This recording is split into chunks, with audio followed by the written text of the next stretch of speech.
if you have a different methodology, if you know a different way to create an experience, a transformation, something brilliant in the world, and you don't see it as the norm, that is not a reason not to do it. In fact, it's absolutely the reason to begin right now. I think about how the parenting space has changed and blossomed, even in the 10 years that I've been a parent. But back when I was born in 1981, it was all about get your baby in the pram, put the pram out in the garden, and then you can get on with your housework. Well, firstly, some people didn't have gardens. They didn't have a massive pram. And they also didn't have a baby who wanted to sleep in the garden that they didn't have. And they didn't want to spend all their time doing their jobs because they'd been up all throughout the night. I think parenting books right now have a much broader and intimate view of what really goes on behind closed doors in terms of the parenting space.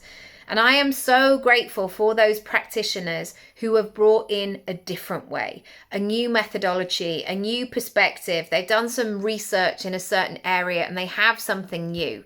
There are so many industries like that. People who had dairy allergies or intolerances, for example. For years, I'm sure people went, well, you just can't have tea and coffee, can you? Cereal, out the window. No, you can't do that either. And people be like, I really want cereal. Like, I love cornflakes. I love granola. I love a cup of tea in the morning. Until one day somebody said, do you know what? Let's make something that is like milk, but not milk. This is your opportunity right now to show up as you are, sharing what it is that you know.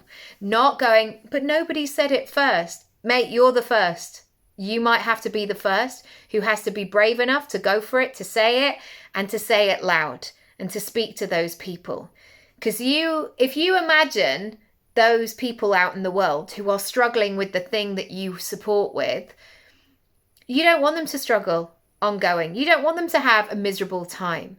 You want to be able to be that person and give them that gift. It's going to be so great. The fact now that I can make a cup of tea for my friend who doesn't have dairy and like have oat milk or coconut milk or whatever she's on with at the moment, and then dairy milk, it's lovely. We can sit and share a cup of tea together and it's magic.